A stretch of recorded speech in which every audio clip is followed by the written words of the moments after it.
A meta-analysis of Daniel Nathal's work has thankfully not detected any plagiarism.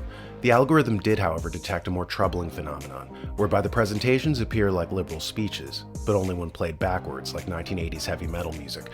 Parents, be advised, this is the Daniel Nathal Show.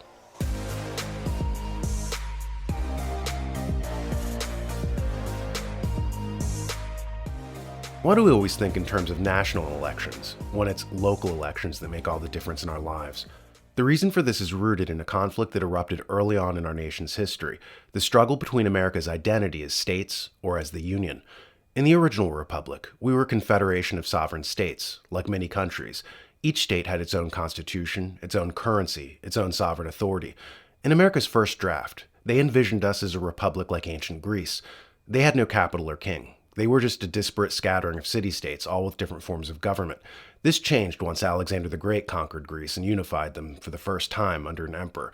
With newly imposed centralization and centralized taxation, the people were taxed into poverty, a small oligarchical class got fabulously wealthy, and the civilization collapsed, forever afterward to be a slave colony for subsequent empires.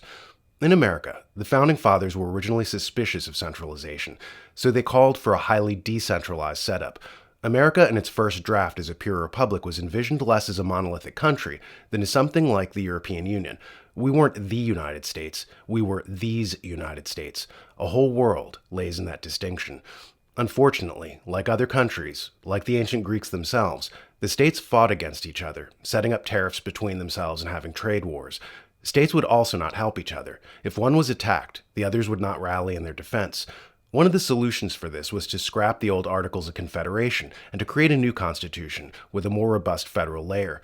Once this was in place, people stopped promoting state or regional identities and started promoting a new identity based on the Union. Henry Clay called it Americanism. At the time, it really meant federalism.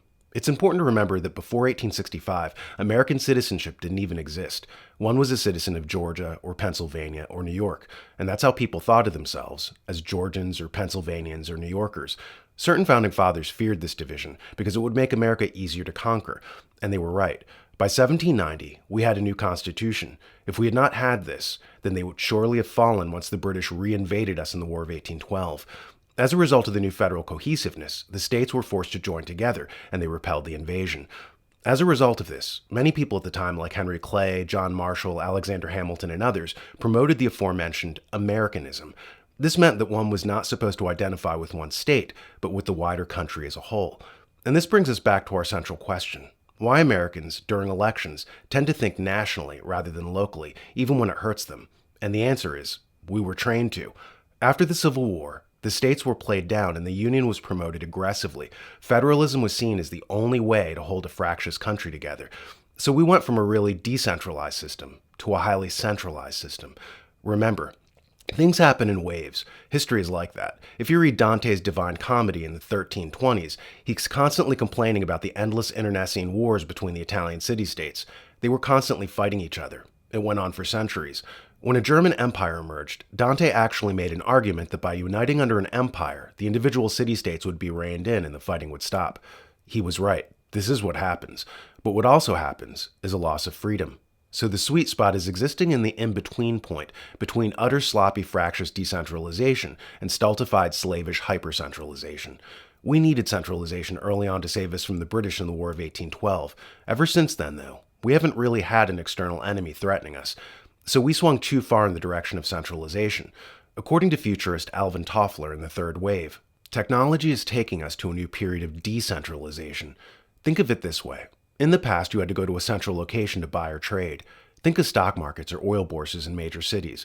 This is why national capitals arose. Now, in the age of eBay, you can buy or sell in your pajamas from your bedroom. No need to travel to a central location. So technology is eroding centralization. Just as this is happening on the sociological level, it's time for it to start happening on the political level. We need to swing back to taking the focus away from federal elections and spend more time thinking about local sheriff's races, mayor's elections, school board runoffs, etc. This is what really terrifies the oligarchs, whose lifeblood is centralized federalism. This is why they're weaponizing the FBI to go after parents at PTA meetings. They're terrified of people discovering that the real power resides in them taking over their own communities. The illusion was that, like some sucker hoping to win the lottery, we would elect a single president and he would solve all our problems for us. That's not the republic speaking. Thinking like that is thinking that you'd expect to see in a monarchy. In a republic, you are responsible. Why? Because you have the power, not some king, not some president. You. It's both the blessing of the republic and its burden. The German philosopher Hegel said, "There are no rights without responsibilities, and no responsibilities without rights." The concept of leaving everything up to a single man is a holdover from George III in England in 1775.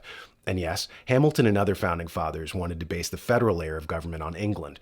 England was run by a king and a central bank. They wanted the federal layer of government to be run by a president and a central bank. This was a graft over the republic represented by the 13 states underneath. So they grafted a monarchical structure over top of the original republic and told you to ignore the states and instead to embrace federalism, repackaged to you as Americanism. It may be time to retire Americanism and revert to Pennsylvaniaism, to Nevadaism, to Floridaism. We will only get our freedoms back by taking them back. And that won't happen if we only pay attention to national elections like a cat focusing on a laser light that someone jerks around spastically as they laugh at you while you chase your tail. The John Birch Society is one of those organizations that the powers that be fear due to the fact that it helps people act locally. It was the main reason the oligarchs panicked in the 1960s, and they're panicking right now.